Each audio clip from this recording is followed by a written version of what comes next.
it's how we identify each other. I feel like at the end of the day, we're like, it's just the vibes. It's just the vibes, yeah. But anyway, so this is a big switch for you from writing historical young adult fantasy, right? When did you have the idea? Well, first of all, tell us what the book is about in case anybody doesn't know, and then tell me how you jumped into that, because I really personally need to know how you switch genres, not for any personal reason. So Park Avenue is first of all, thank you so much everyone for being here. Really, really excited to get to have my book debut in the city that I went to college in. This place holds a lot of significance for me. I went to Chapel Hill. I met my husband there. He actually proposed to me at the Old Well. So there's a lot of synchronicity to having something also debut here. So thank you so much for being here. And Park Avenue is a mashup of Crazy Rich Asians meets Succession. It is about a badly behaving billionaire Korean family in the K-beauty space. And basically how they're struggling to figure out who's going to take over the empire, and this up-and-coming, striving young lawyer at a big Manhattan law firm is tasked with sort of having to sift through their family mess. And there's a lot going on there. There's a murder, there's cheating going on, lots of cheating going on, and broken relationships, people who haven't spoken to each other in years and then are now having to be in the same room to work through all this. And there is somebody who's dying of cancer. So there are a lot of different layers to the story. And I think for me, what I loved the most about it was writing about, pardon my language, but since I'm writing for an adult audience, I can say this, fucked up families. I'm a big fan of writing about fucked up families. Can't say that it's freely in a Hawaii audience. This is exciting. I'm glad that you dropped the first F-bomb, because I often do that. I did that last week, and I was like, at an event, and I was like, wait, I don't know if I was supposed to do that. Sorry. No, I read somewhere that whenever you encounter somebody who curses freely, they tend to be more honest. And I'm going to ride that horse into the fucking sunset. I take that as a fucking compliment. So, Crazy Rich Asians meets Succession. Where do you even come up with? Did you know you wanted to write an adult book in a different genre, or did the idea come first? So I think I had always wanted, actually before I wrote YA, I wrote contemporary romances. Mm-hmm. That's what I first started out writing. And then I went from contemporary romances to writing YA urban fantasy. I'm never good at reading trends. I'm never good at looking at the market or anything like that. So I'm just writing basically what I think I'd like to read. And what was really fun about switching from writing contemporary romance to writing young adult was it felt very natural, because when I first took my contemporary romances out to editors with my very first literary agent, we kept getting this feedback. They were like, hey, she has more of a YA voice. And I remember looking at my shelves, and it was covered with Hunger Games, Twilight, all this kind of stuff. And I was like, all that tracks, so maybe I should give this a shot. And then I tried to write urban fantasy at a time when Cassie Clare was really, really big. And obviously that market got really, really saturated. So then I was talking to my agent, and we branched into historical fantasy. At the time, no one was really doing much of that, and it wasn't something that was really popular in the YA market. And I told her I wanted to write a young adult version of 1001 Nights. I wanted to write the story of Scheherazade for a young adult audience. And I was like, I'm going to base it in ancient Persia. All things that young people find very cool. Yeah. So I wrote that, and I have always loved fantasy. And coming back to writing Park Avenue, I think was just me coming back to a place where I wanted to write something I wanted to read. And I feel like that is a mantra that's really rung true throughout my entire career. How did you get into writing contemporary romances? Gosh, accidentally. I'm more of a women's fiction kind of writer. So I'd say my first book, die-hard romance readers are like, this is barely a romance. And then women's fiction writers are like, this is kind of cheesy. To sell my books too hard. Women's fiction writers it's a tricky space. I will say it's a tricky space. It can be tricky. Yeah. But so I was working on my first book, and there was a romance in it, and I have a best friend named Danielle. She's been one of my friends since college, and she reads everything for me. She's a librarian, and she was just recommending me romance books. And so I was like, okay, well, we can make that work. And so I kind of had to learn about romance as I was already halfway writing the book. And that worked out. They get a little bit more in the romance sphere, but I don't think I can ever fully pull away from the like more women's fiction, what do they call it? Upmarket kind of space. Upmarket. Yes. So snobby. So yeah, that's kind of, I just kind of stumbled into that one. But I feel like everybody has to start with contemporary romance. Yeah. Well, I mean, it's so fun to read, and it's so fun. I think one of the great things about a lot of popular women's authors and a lot of romance is becoming really big right now is I think romance readers have always been there. We're a multi-billion-dollar industry, but I think for better or for worse, for many, many decades, people have sort of looked down on it. It's sort of been something that you're trashy read, or you sort of have to apologize for enjoying these sort of things. And I really like how the dialogue feels like it's shifting away from that you don't have to be embarrassed for liking a book that has a happy ending in it or has a predictable plot to it or something like that. Yeah. Because again, it's fun. And I think we as a society are really recognizing that it shouldn't be cool anymore to make fun of the things that women predominantly love. Yeah. Because men will spend a fortune playing golf and doing like model cars and stuff like that. Nobody's picking on them. Maybe we should be. I mean, I think we should be making more fun of the like navel-gazing white man, straight white man, just like autobiographical novel, like. What? But they're not that great. Like if we really go into it, I mean, there was like this whole thing that was on Twitter back when Twitter was still a thing. The MFA guy, but then also how people would like screenshot like specifically white dudes writing about women, and it was like hilarious. And these were supposed to be literary writers, men who were like up for like awards, Man Booker prizes, and they were talking. I mean, one was like waxing poetic about a woman's breasts, and he was calling them glowing white orbs. And they were like, "This is literary. This is if we did this. Can you imagine if women wrote that?" Anyway, so. But I mean, like, there's good books in that sphere. I think what we're kind of getting at is that those books automatically get seen as better. And then romance, which I think the pandemic did a lot for stories that have a happier ending because we're all miserable and want to be. Like, I want to feel safe getting into a book. Yes. But, okay, am I going to feel safe getting into Park Avenue, though? I guess it depends on what you consider safe. I found the ending satisfying, I think is the word I would use for it. But I mean, I'm also not somebody, because I wouldn't categorize this as a straight romance. No. I think it's actually kind of a little bit of a Frankenstein in terms of genre, which again, I really like. I feel like as we get the chance to write more and more books, I feel like we're just becoming more and more of the writers we probably always wanted to be, because we're paying, at least for me, I'm paying less and less attention. Yeah. Because I'm realizing it's not a system that can be gamed. No. As much as everybody wants to say that they're like writing for trends, or like this seems like this can be the next trend, the reality is any books that are hitting the market right now that are being, I mean, they've been in the works for years. And so there's no way to game this. And when you try to game the system, I feel like your books don't read true. Yeah. So like, and so it's important to me to write what I want to read. Yeah, I feel the same way. So I know, at least in contemporary romance, a lot of authors that I know will pitch multiple book ideas to their editor and ask their editor which one they like best. I'm a little bit too precious for that. I'm like a one idea at a time kind of girl. I'm like, every time I'm in the middle of a book, I'm like, oh my God, I'm never going to have another book idea again. I'm doomed. Most people that I know tend to have too many ideas to know what to do with. That is not me.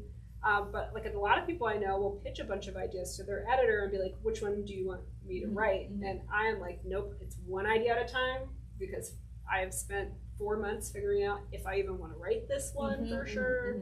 And so I think kind of what you talk about is writing the book you want to write and not considering all those other things. That's kind of like, I'm really careful about what I pitch, because I don't want my editor being like, yeah, actually that one. And I'm like, no, but I don't want to really write that. How do you pitch your ideas? So I've been really lucky with my career in that I've never, so far, knock on wood, I've never really gotten pushback for anything that I wanted to write. I think that by virtue of writing in a space that wasn't very popular initially, writing historical fantasy, when I veered away from the Wrath and the Dawn, the world of my first series, into the fantasy feudal Japan series that for Flame in the Mist, everybody just sort of went along with me. And I also think to speak to something you were saying earlier, I'm lucky because my editor at Penguin is one of the only Black editors in the business. And I feel like when you're working with people and you're coming from a background of wanting to put out books that are inclusive, that are bringing forth narratives that maybe aren't as mainstream or that have probably been overlooked, not probably, very much been overlooked, especially to Western audiences, it's not a hard sell when you're dealing with somebody who understands that on a very like lived level. Yeah. And so I never got pushback from her. And even when I finished the Flame in the Mist series, that was a duology, and I moved over to writing vampire books. When I told her I wanted to write a vampire book, a vampire series, my agent started cackling because again, I'm just terrible with like I'm not writing for trends. Yeah. Like, this is what I want to write, and I wanted to write a YA homage to Anne Rice, and my editor was like, do it. And then when I wrote Park Avenue, I was really lucky too in that my agent, because I pitched it to her based off of a New York Times article, they did this big expose about this family that's very much like the Park family. It was a family that had emigrated from like a Scandinavian country, I want to say it was Norway, in the 80s, and they'd come here with nothing, and they built this big business that was worth $400 million, and they had 2 kids, they were living in Florida, and the husband comes to her one day and he's like, I want to get a divorce. Their kids were teenagers at the time. And she's like, okay, I don't know why. He's seeing somebody else. He doesn't want to be in this marriage anymore. And so she's upset, but obviously they're going to go to the lawyers. They don't have a prenup because they didn't have anything when they got married. And he comes to the table and says they're worth $13 million. And she's like, we have boats that are worth more than this. And he's like, no, this is what we have.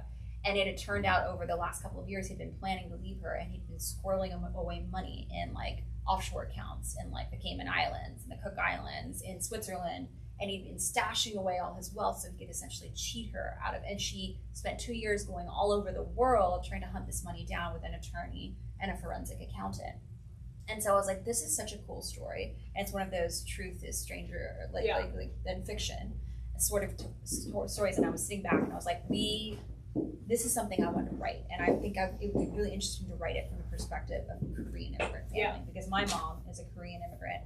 And obviously the immigrant experience is something that is very near and dear to me, and also very complicated. I feel like when you're the children of immigrants, you're often straddling multiple worlds, and you're never enough of one thing, and you're always too much of another.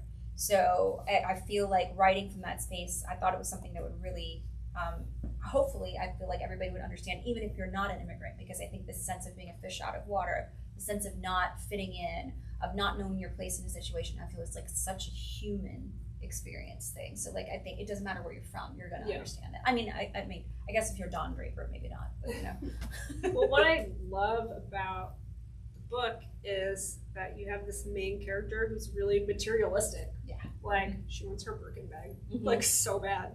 And what I was thinking about when I was reading it is just how likable she is.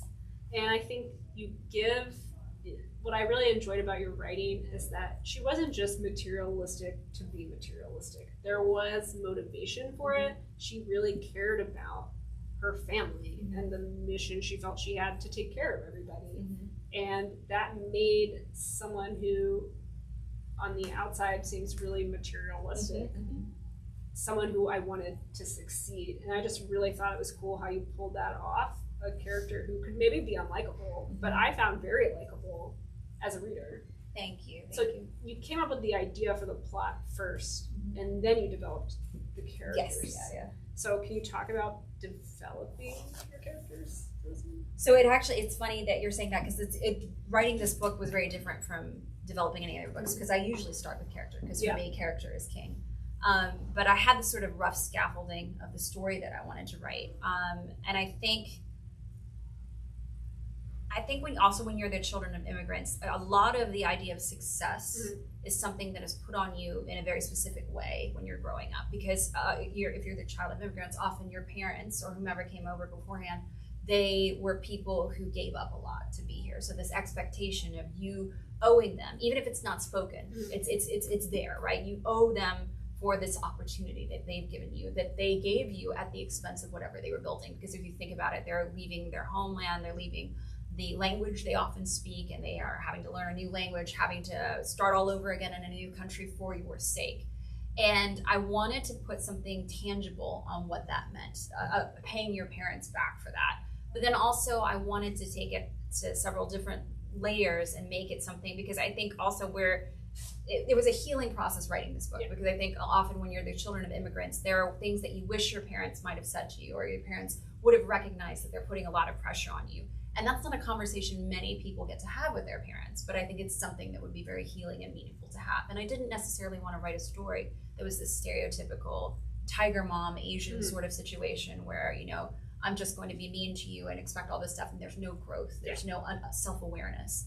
And I wanted that self-awareness to exist in Gia too, even if she's somebody who's striving for material success. That's okay. That's okay. And it's not something necessarily that we need to denigrate, as long as we're recognizing that it's layered. Yeah. Because and to me, that's good writing. You can't just have on the surface. So it might be the tangible success of having a Birkin bag, but it's meaningless to her, especially if it's not done the way she wants it to be done. She doesn't want it to be given to her. She doesn't want She doesn't want somebody to just gift her with something. She needs to earn it. She needs to buy it with her money, because she's gotten to a place where she can. So yeah. Well, I like how you look at it from different angles with different characters, and like how you have all these different family relationships that kind of explode. Can you talk about the Park family a little bit? Because absolutely. They're just so fun to read. Who was your favorite to write, though? Well, I definitely want to answer your question, but I also want to ask you, do you start with character or do you start with plot? Definitely start with character. Yeah. I mean, I try to find someone who usually, actually, it depends on the book. I think it's more like, what do I want to spend a year and a half being obsessed with? And that's kind of how I pick book ideas. But typically the first thing I'll do, I can't have a plot unless I have a character and know what they want and how they're not getting that.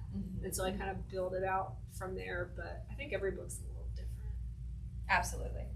It was evinced by this, me writing the plot of this basically before doing the characters of this. So the Park family is, they are parents who moved from Korea in the 80s, and they started a dry cleaning business in near Manhattan, and they parlayed that success into nail salons, and now they own this big Korean beauty brand that's worth $1 billion. And they have 3 adult children, a pair of twins, Sora and Susie, and their younger son, Minsu. They're all in their 30s again. And Sora and Susie are not speaking because of a very dramatic thing that happened 2 years before the events of the book started. And Minsu is he's interesting because he's kind of the rational one of the trio, but he's also got his own demons that he's sort of chasing down. And I think for me, it was funny. I was, at the very beginning of the book, had a really good time writing Susie. Susie's sort of that outlandish person that you meet that has clearly been raised in a stifling environment, and her way of coping with having been raised in a stifling environment is to be outrageous. She wants to provoke people. She wants to say and do and wear the most outrageous thing. And then as a correction for that, she has her foil, her twin sister, Sora, who is just straight-laced and cold, sort of an ice princess, and looks like there's nothing going on. Like you can't reach her emotionally. And then towards the end of the book, I really had a good time writing Sora because of that, because there's such a seething undercurrent beneath all of the coldness of feelings, firstly, but also just like unprocessed trauma. Yeah. And I remember watching Succession, because that was a big inspiration piece for the book too, and thinking how many times we're watching unprocessed trauma play out on the screen. And really, and to me, that's so human, because it doesn't matter how the backdrop of the Succession family and the backdrop of the Park family is extreme wealth. but that's the equalizing factor. Yeah. Like you can see this unprocessed trauma, and even like the two, like I always think it's funny when you think of siblings, because you can be sitting at a table with your siblings, it could be adult siblings, and you can just look at each other and know, like don't say that, don't do that. Somebody kicks you under the table, something like that, and it doesn't matter where you're at in life, you are reduced back to that sibling dynamic. Mm-hmm. And I think, I mean, it can be awful, but it can also be really great, because that is a shared history you have with no one else. That shared history you have with siblings. It doesn't matter how close you are. They are the only ones who are going to get you when you're thinking and doing a certain thing, because they know where you're coming from on a very visceral level. Yeah. So, yeah. I mean, I think siblings are so fun to write. Yes, yeah. And I love the sibling dynamic that you kind of have in the book, and just the different, you have a big cast of characters in it, even at work. And I love how Gia is with the other, like, are they like her interns? Well, she's a junior partner at her law firm, so she's dealing with a lot of these, like the associates. So there are people who are going to be like brand new, either newly minted lawyers or law students who are interning there or something like that. So yeah, the dynamic is funny. And also Gia is somebody who, she's coming from this, she's Korean American, and she gets roped into helping with this Korean family, and she knows why she's been roped into helping with this Korean family, and they know why she was roped in. The only person who seems to miss the microaggression of this is her white boss. It's like, yes, this will work. And she's like, and even they're like, great, this is perfect. Thank you for linking us up with a Korean, thinking we'll be besties. So yeah, well, and not just now. I love you have this line that's like about what Gia's thinking about, what she loves and hates about her people, and it's that, you know, if they're Korean, you're gonna have to earn it twice as much. And she's like, I love that and I hate that. I thought that scene was just really well done. And I love how Susie's always calling her like Columbia. Columbia. Did you have to do a lot of research for the law part? I did have to do a lot of research. I'm not a lawyer, even though it was something that I had wanted to do when I was here at Carolina. I had thought about becoming a lawyer, but it was fun. And it's also, again, it's fiction. So I had some attorney friends read over to make sure it wasn't absolutely like hogwash, but you know, it's fun. It's got that sort of like Suits vibe where, you know, these things don't actually happen, but we're going to let it play out. We're going to let it. I mean, I'm obviously not a lawyer, in case you guys do not know that. I couldn't tell how to do that. It reads true to me as a not professional lawyer.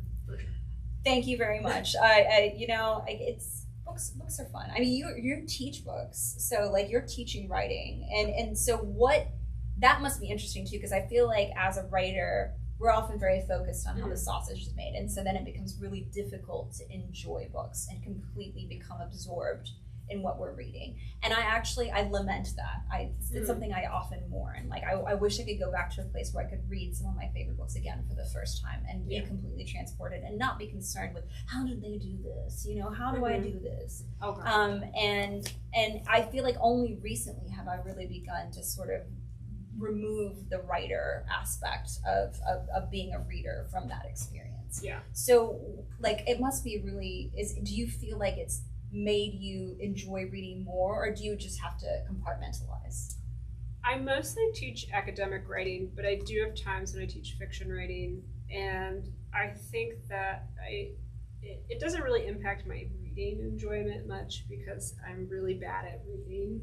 I've been in a reading slump for like 3 years, and so I'm like, I mostly read nonfiction for the most part, but what I like about teaching writing is that it makes me have to really reflect on my process a lot more, because I have to explain it to 18-year-olds who do not give a shit about writing.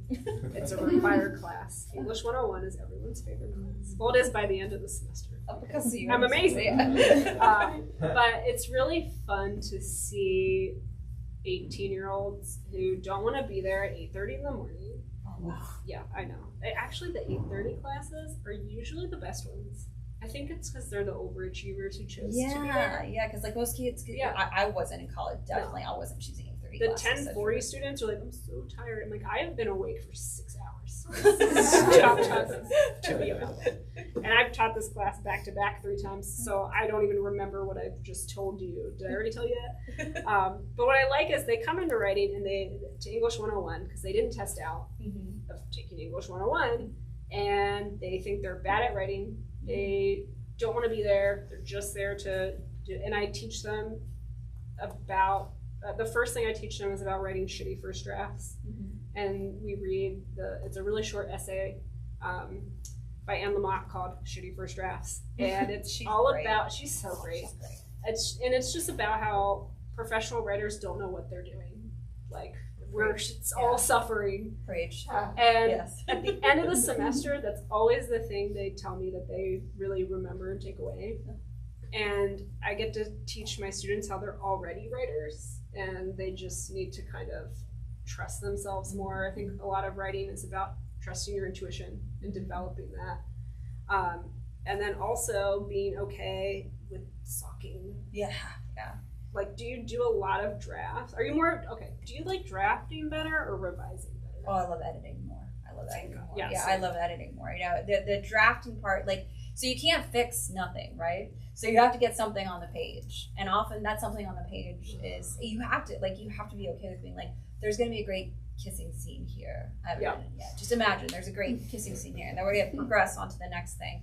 And it to me, the drafting part is just the scaffolding. And there's a lot, I think, one of those very wise white men, Ernest Hemingway, said that you need to draft drunk, edit sober. Yeah. And I'm not actually doing that, but I'm trying to embrace that mentality as I'm writing. Yeah. So like don't you just need to put it on the page, just pour it onto the page, whatever you're thinking. Yeah. And then you can go back and fix it. But I very much enjoy editing more. And I'm terrible because I can't do these zero drafts. So like zero drafts are when like somebody will tell you that as a writer, they'll go down and they'll just write like a really rough out and they won't fix anything.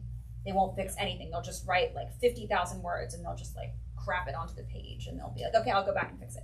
I cannot do this. Yeah. I cannot do this. I have to go back, and that's why it takes me longer. And I tend to turn in very clean first drafts. Yeah. But I also can't get back into the narrative unless I've read what I wrote the other day. Like, and I'm also, another problem with my process that I wish weren't the case is I'm a chronological writer. Yeah. I love the idea of these writers who can write out of sequence or get like edits from their editor and be like, okay, I'll fix the end, and then I'll go back and I'm like, how dare you? I cannot. I have to work through in a chronological fashion. It's very hampering. Yeah. I typically have the similar process to you. I do zero draft parts. It's like I zero draft until I figure out, okay, I think I know what this is. So it's like I'll write the first 50 pages and I'm like, oh, now I know what this should be. Let's go back. And then we get maybe a little bit further. And the project I'm working on now does not want to do that.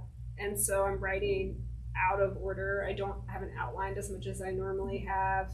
There's pieces, I actually am, I think, refining pieces of it more than I normally would for a first draft because I don't know what the fuck I'm doing. And I feel like the hard part about writing, you think that the more books you write, the easier it will get. But what it feels like to me is I just learned how to write that book. Absolutely. And now I have to learn to write this whole new book. And I always feel so intimidated when I start drafting a new book. Yeah. Because I'm like, and my husband knows my writing process better than I do. He knows it based on my mood. So like, if I'm just like mad, I'm like, oh, the kids didn't get enough water in their water bottles today. It's all my fault. He's like, okay, we're about 2 weeks from you finishing your first draft. Tell us you're mad about everything. And it's just the frustration of trying to start something new and you don't know if you can pull it off, especially when you're selling books on proposal. Yeah. So if you don't know, after you've sold your first book and they want to keep working, typically you can sell on a pitch and an outline and like a few chapters. And so they're buying a book and you're like, hope I can write it. And then, I mean, at Penguin, at least, with Berkeley, they were like, what are your thoughts for the cover for like a year before the book comes out? And I'm like, I haven't even finished the first draft, but usually by then I do know. I'm a pretty clean first drafter too. But what was the process for the cover for this one? It's so cute. It's a great cover. It's a great cover. I know. I have the paperback because it's the arc. Like the arcs are beautiful too. I've been very lucky because early on in the process too, was working with Macmillan for Park Avenue. They knew the direction they wanted to take, and they gave me a bunch of different art that they liked. Because again, this was more than a year ago. They're like the trend now is these artistic covers. That's what they were calling them, artistic covers. So they were trying to take pieces of existing art and then sort of make them work for different covers, or maybe combine two different pieces of existing art.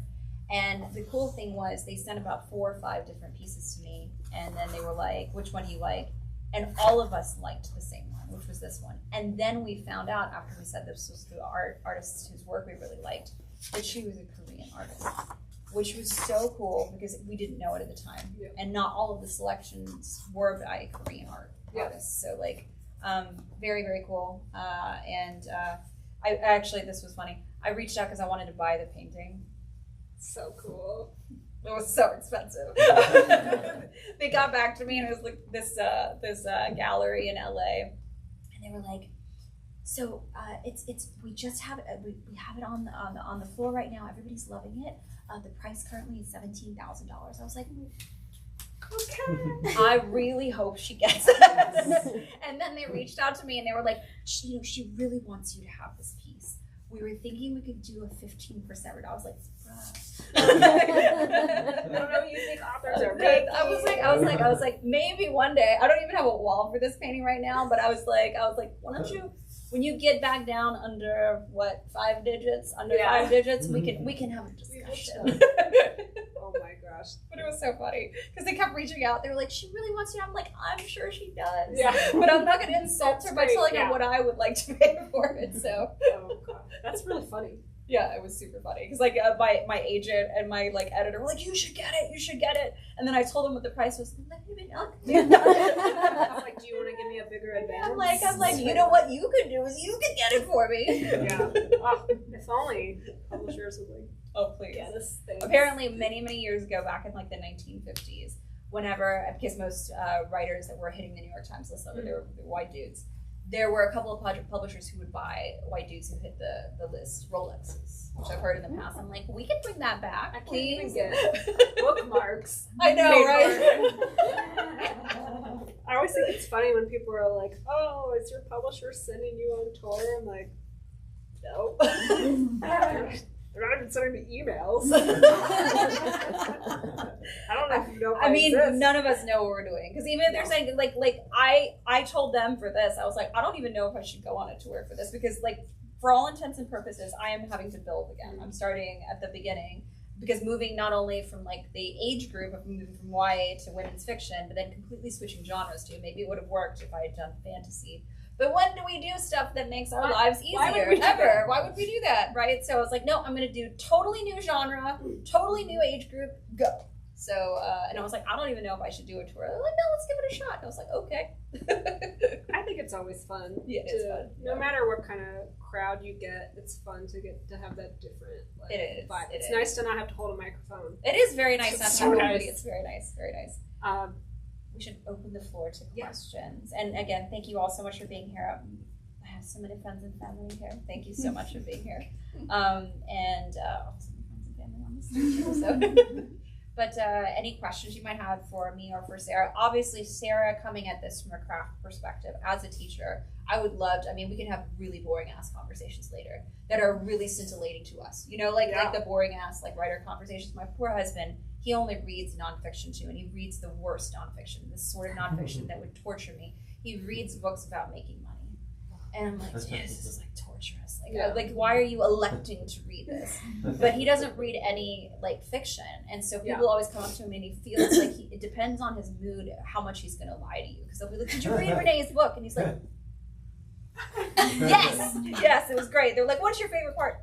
The end. So it's he has no idea what's going on in this, but it's just. He will listen to me yammer on with my author friends because he still doesn't get it. Some of these ladies have been my friends for now 10 plus years, and we will get together and we'll be hanging out till 2-3 o'clock in the morning, And he's like, what do you still have to talk about? I was like, so much. We have so much to talk about. But he has no idea what we're talking about. He's like, I'm going to go to bed. Because I have no idea what you're talking about right now. So, yeah. My poor husband is a beta reader for me. Like, it depends, though. Because I'm like, do I want advice from you? Like, do I want us to have a good relationship today? If you don't if you don't get what I'm doing right now? But no, he is, actually for the book I'm working on now, like, not my normal beta readers. They're not even. He's the only one who That's really awesome, knows. What does your husband do? Businessy real estate stuff. I don't know. That's what my husband does. Yeah. Businessy real estate stuff. Yeah, my husband is like the perfect like writer's husband because he will like. It's not like he gets my favorite snack, which he does, but he like sets up like creative experiences for me. He's like, I think we should really watch this show. Okay. And then I'm watching it and I'm like, this is like all the themes that I'm like working on. And that's really cute though. That's super cute. A+, green flags all over the place. Yeah. It's super cute. My husband tries to tell me how to market stuff all the time. Which it depends on my mood. I take his like advice. Yeah. Well, and sometimes my husband will be like, I don't know if you should do that. I'm like, shh. Yeah, exactly. Exactly. I'm a little scared. Okay.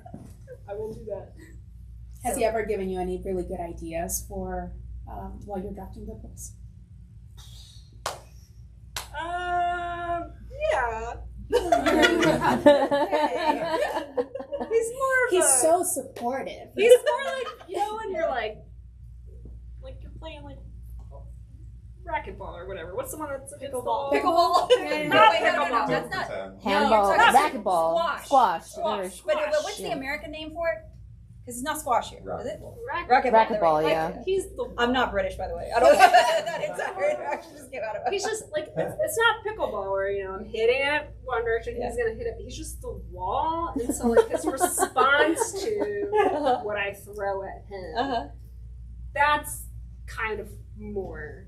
So he gave me for the book I'm working on now, he gave me the main character's name. Like, that's great. I was like, he'll give me some stuff. Yeah. And my daughter also wants to give me ideas for names. But she's like, here's this Egyptian pharaoh, and it's named and Tutankhamun. Yeah, and I'm like, this one takes place in like May, so she was pretty upset, and I was like, maybe next time, I guess, can we go with like something else, a little bit different. How old is your daughter? She's 9. Very opinionated. Yeah. Very, very opinioted. Yes. Yep.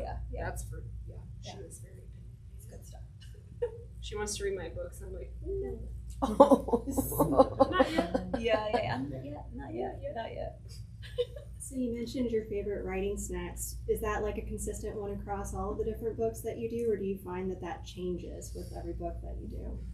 That's a good question. Always questions about food. Well, I would say it's less writing snacks and more what's the neurodivergent food hyperfixation. Okay. So, I mean, extra toasty cheese, it's always a good choice. Extra toast. Extra toast. I recently had to have regular Cheez-Its. I don't think I've ever had extra toasty Cheez-Its. Well, you are missing out because it's like, you know, like the slightly burnt Cheez-Its are the best ones.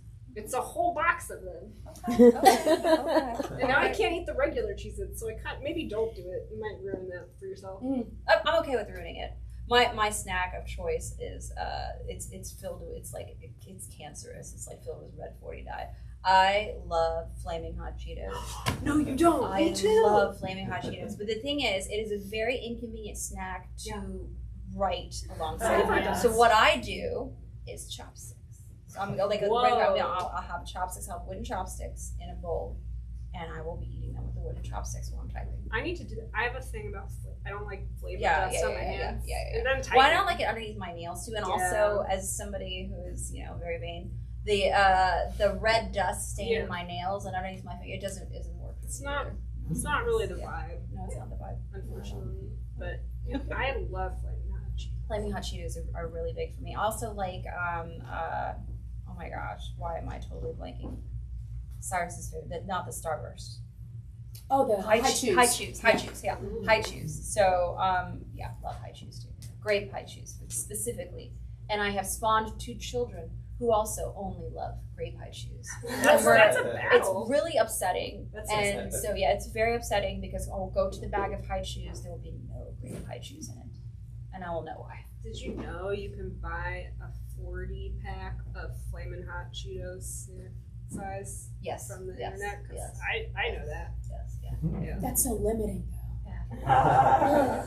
Sometimes One we need little bag, limits. Yeah. One big bag. I didn't say I only had one little bag. Well, see, I'm not a heathen, right? So I try to put it in a bowl. But it doesn't matter. I'm like, keep on. I just keep filling the bowl. It's denial, right? Yeah, I know. Yeah, for sure. Do y'all have any rituals around books? Like if you have a specific candle or something that you associate, or like a routine if you're neurodivergent? Some of us need routines and some of us can't do routines. So, which do you guys have routines or rituals? Yes, very much. Routines, rituals, all of it, whatever you want to call it. Whatever. The more witchcraft involved. Yes. The better. Yeah. I've been pulling 3 tarot cards every day that I write to be like, okay, book, what do you want to tell me? Nice. What's I that? gotta talk to Lemon. Yeah. Some But witchcraft. I think for me, I have to be in semi-darkness. I don't know why that's a thing for me. I find that I don't have the same level of creative energy when the sun is blaring down. I write in on my me. sunroom, so we should not go on a writing retreat. We should together. not. We should not. So, and also I'm a night owl, so I'll do a lot of my editing during the day, but any drafting is written late at night because it's silence for me. It's like my phone isn't going off. No one's asking me for high shoes. No one's asking me for whatever. And the thing is, my kids have zero chill. They are 5 and 2, no chill whatsoever, no chill. So they have to be asleep in order for me to get anything meaningful done. So I'm often writing really late at night, and I'll take especially if I'm heavy into drafting, writing late at night, and then taking a nap while the kids are at school or with their nanny or something like that. So, my rituals are. Wake up at 5 a.m. or 5:30 when I'm drafting. If we did a writer's retreat, we would never see each other. It might actually work out really well. Yeah, we could just join up for dinner. Yeah, I think that's a great idea. We can have our flaming hot Cheetos. And what else do I really like to have for ritual stuff? I need a blanket. I also don't write at desks. I don't know, like I pop around. I can't write at desks, so I have like a lap sort of desk thing, and I will migrate from my bedroom to the couch. A link to that. I need a link to that. The lap desk, it's great. Yeah. So I need one of those. Yeah. Sometimes I'm like laying on the floor, or I'm on the couch, or I am at the desk, or I have Have you seen those the Neo thing? So like. Back in the day when you would have to take typing classes, but they didn't have computers for everyone, and they had those like. Are you talking about the ones that just show you the last line you wrote? Yeah, like the few lines. I sometimes can do that, but I like it because I like to write outside, but I don't like glare on the screen, and I don't want to handwrite, and that has it's like an LED screen, so I can be outside. There's not the glare, and it only. I'm trying to think if I could do this. It depends. It's really, I have to have enough.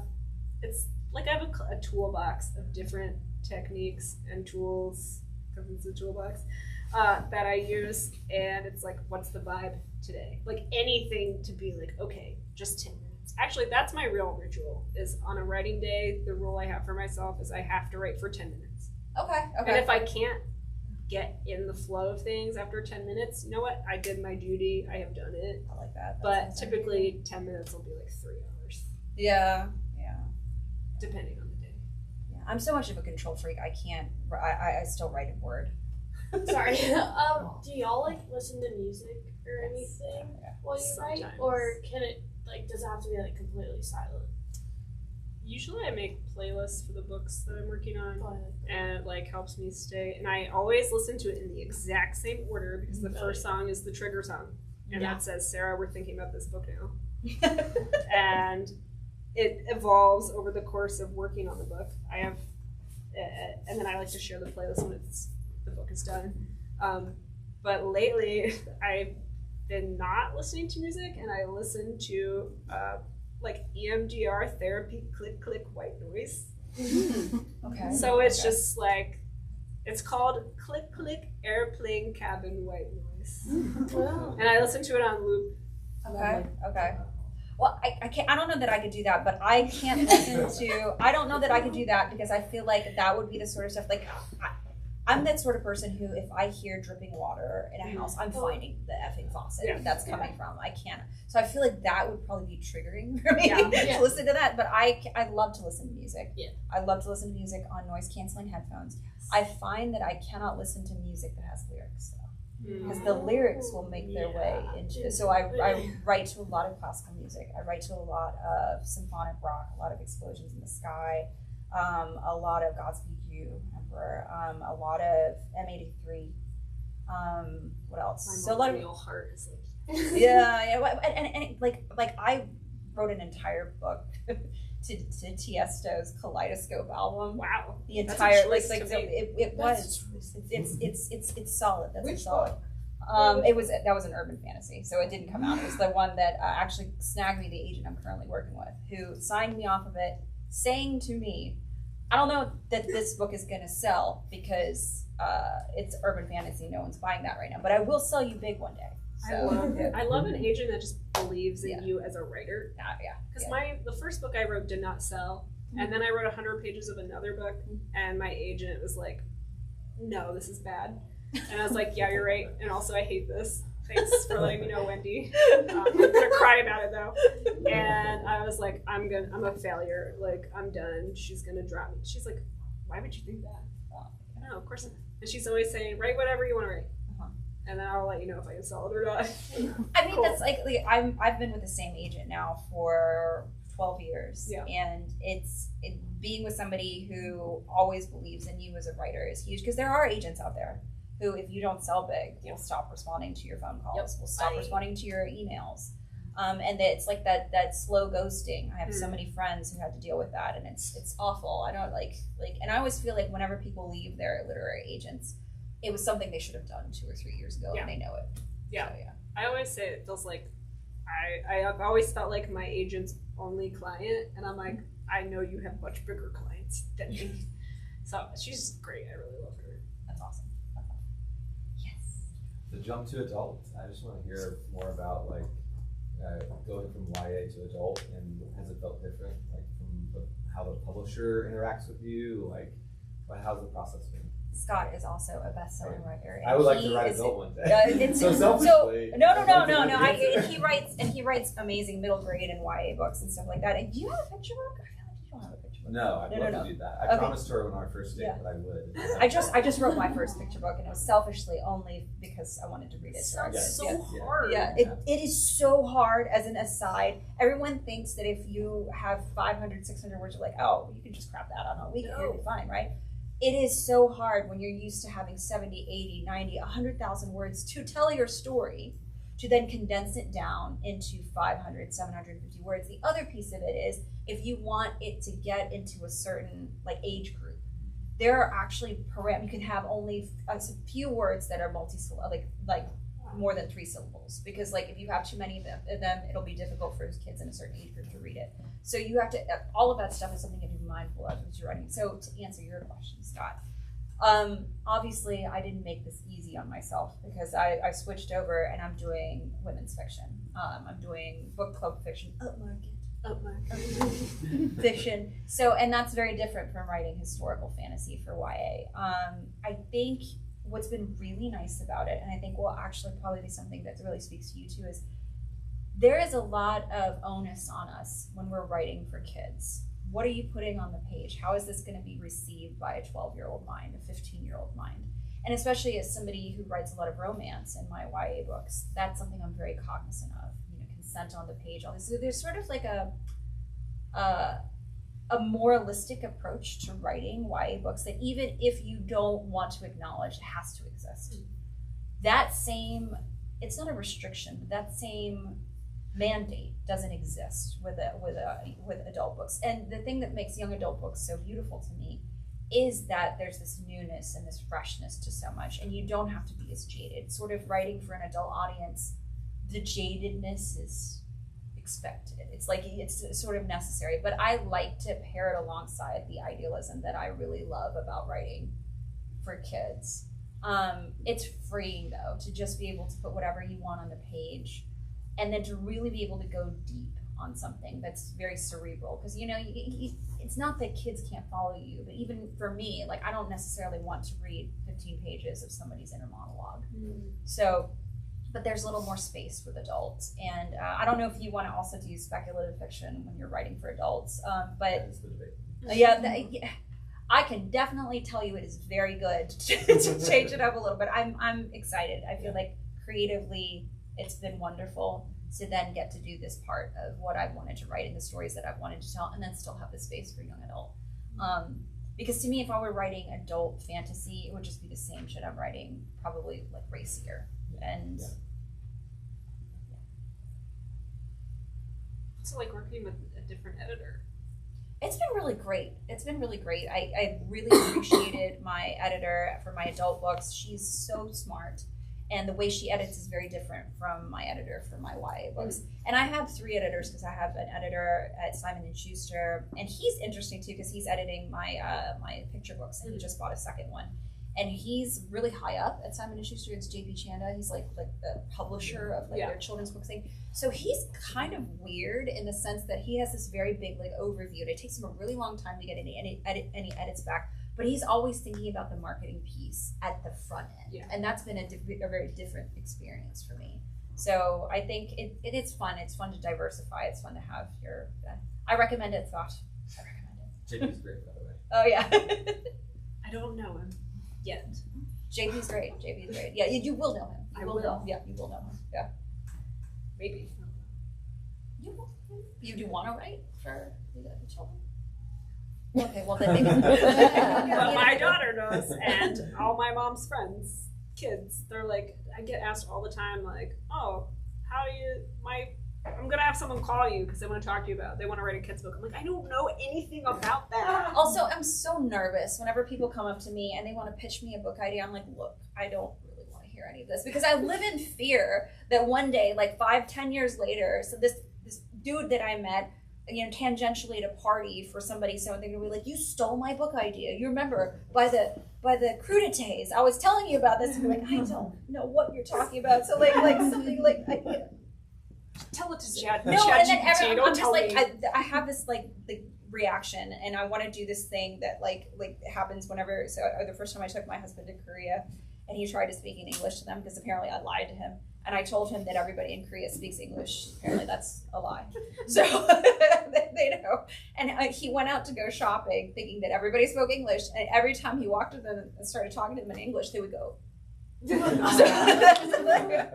feel like I'm doing that. I want to start doing that. Yeah, just like when people start talking to me about I have this big idea, or like my favorite thing is when you go to a party and somebody comes up to me and they're like, I have this idea. You should write it, and we should. I'm like, what? No. I'm like, I'll get paid more money writing my own idea. Thank you. I don't need your idea. I don't need it. I'm always like, how about you write it? That if it's your book idea, why do I have to write it? Oh my god, I have to write my own book idea. I had one lady who was like very influential at like my kids' PTA thing pull me into a corner, and like obviously you have to play this game, right? Because like she's the head of the PTA, and she's like I have to tell you, but I don't want anyone else to hear. And I'm like, oh no, what's happening? Okay, Isabel, what's going on here? And then she's just like, so I have this book idea, and I am sure it is going to be a bestseller. And I just read your book, and I think you were a great writer, and I think you should. I was like, Isabel, you write your book. And she's like, you don't want to hear my idea? And I was like, no, thank you.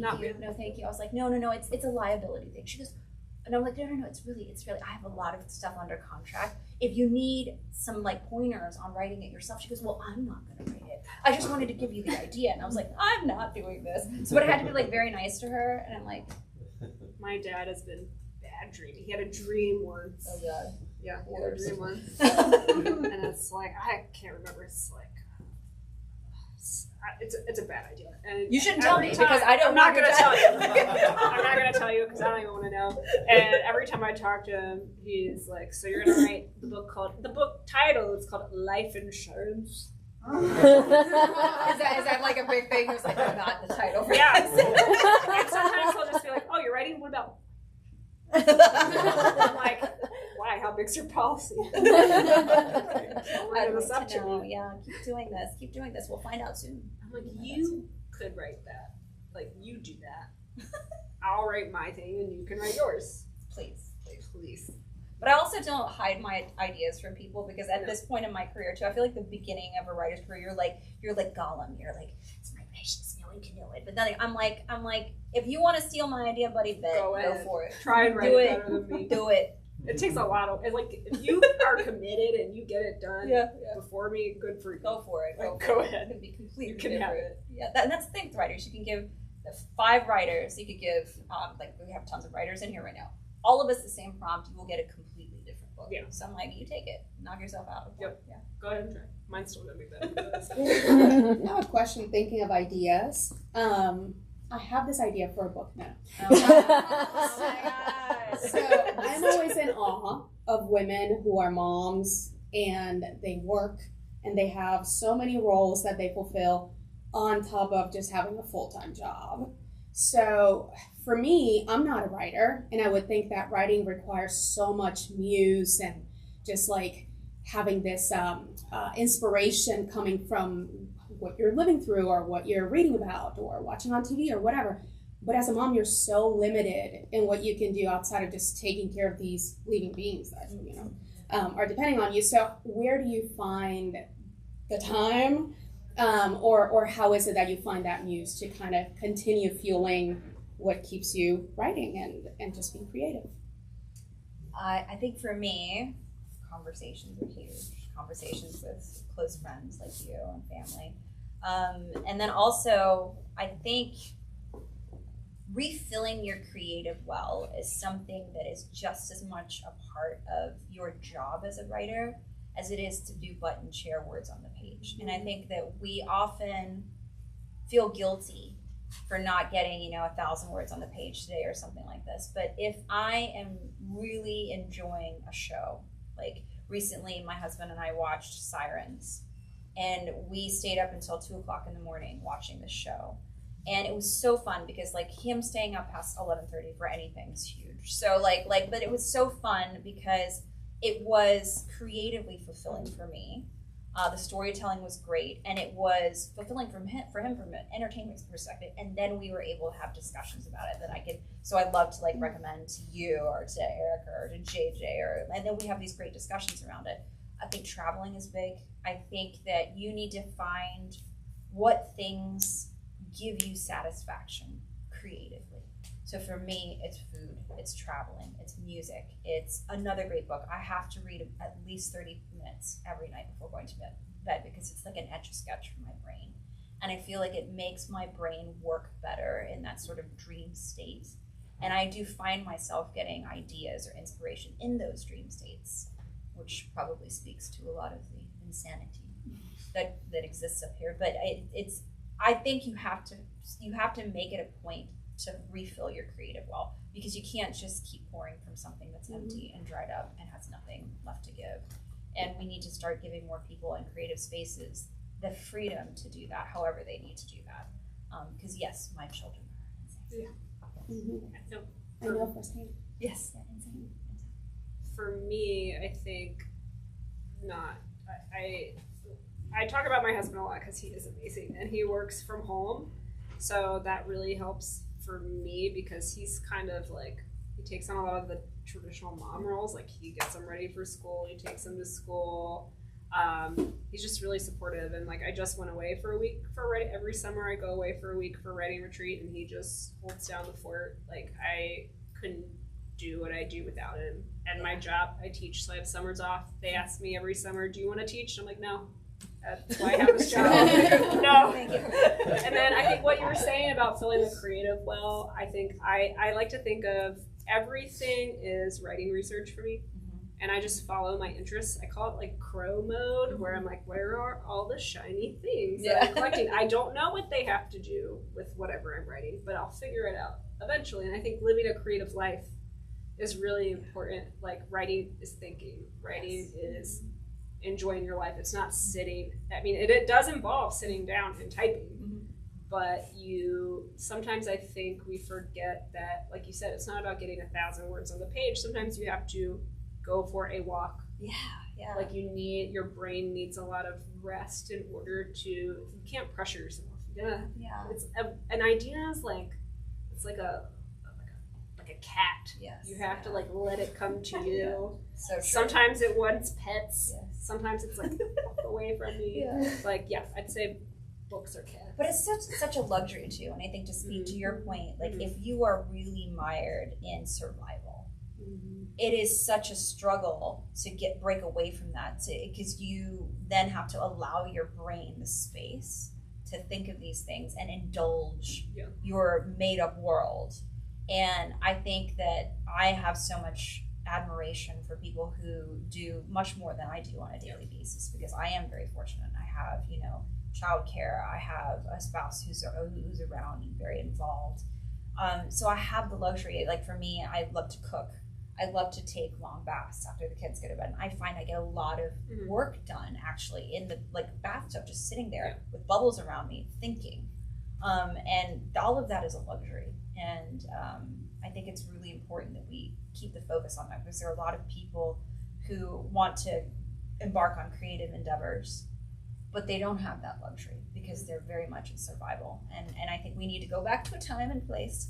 I'm really interested in having wealthy patrons. I think it's a very nice idea. Back in the Gilded Age, the Rockefellers and the Carnegies, they would sponsor people. They would sponsor people. We should bring that back. Well, I think even Scott Fitzgerald sponsored. as a society, I think even for moms, especially who maybe they do they don't. A lot of people are in survival mode because that is the world we live in, unfortunately. But I think another part of it is society tells moms that that's all they can be. Don't put yourself first. And I think society needs to work towards relieving the pressure off of moms who don't need to be in survival mode. Yeah. We need to be able to give moms the space to be their own human beings too. And I think that's the other piece and why it can be so tough, especially for women with young kids. Well, because we're indoctrinated to feel deep shame and guilt. Yeah, then you're a bad mom. How dare you go away for a week and write? What about your youth with your spawn? Your fantasy My world. My kids that didn't even you've call made. me one time. They didn't want to talk to me at all. They were like, "We're busy playing Roblox." I'm like, what? Okay, I guess that works. The end. I'd love to know, I think this is a standalone, but what's next? Where's your brain right now? What are you dreaming of? I have two things that I'm working on. I have a young adult that I have to turn in that is, because I didn't get enough the first time, it is going to be heavily inspired by Anne Rice's The Witching Hour series, The Mayfair Witches. And so that I have to turn in a draft of in December. And then I have another draft of my next women's fiction book. And that one I'm really excited about. It is a mashup of Dexter meets Seven Brides of Evelyn, or Seven Husbands of Evelyn. So excited. So it's about a serial killer woman who she goes after rich bad men to take them down, and that's been really fun. And that one is I already know it's going to be titled, and I don't think anyone's going to make me change it. It's Viceroy. So I'm so excited. It's going to be fun. It's going to be really fun. That's really such a great pitch for that's the definition of high concept right there. Thank you. I'm jealous of your brain. It's you don't want to be here, Sarah. Okay. I'll take you at your word. Any other questions? We're at time.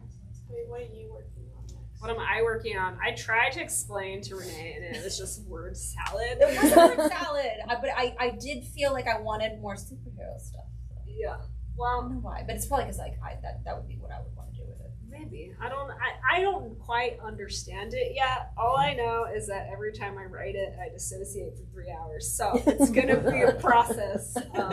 Is it still romance? Or No, it's not. So yeah, it's like my third book. It's like, wow, I'm getting an established reader base. I We're hit just very a bestseller smart. list for We're just one smart, time, yeah. and now I'm like, yeah, I think I'm done writing that. I'm gonna. It's like, why does the muse do this to us? It's like, hey, And you gotta follow it. You gotta follow the muse, it. unfortunately. You have to. But again, we don't know what we're doing. I'm going to put this out there. Should be a known secret. We don't know what we're doing. And even writers who you would think are extremely successful and have all their shit together do not have their shit together. We're all in our group chats panicking. They do not have their shit together. They do not know what they're doing. It is ridiculous to think otherwise, because that is the creative life. Because as soon as you get to a place where you think you know what you're doing, something, the rug gets ripped out from under you, and that's the way that you're able to grow as an artist. Complacency is not going to build to help you create better art. No. So I think that's a good note to end on. thank you all so much.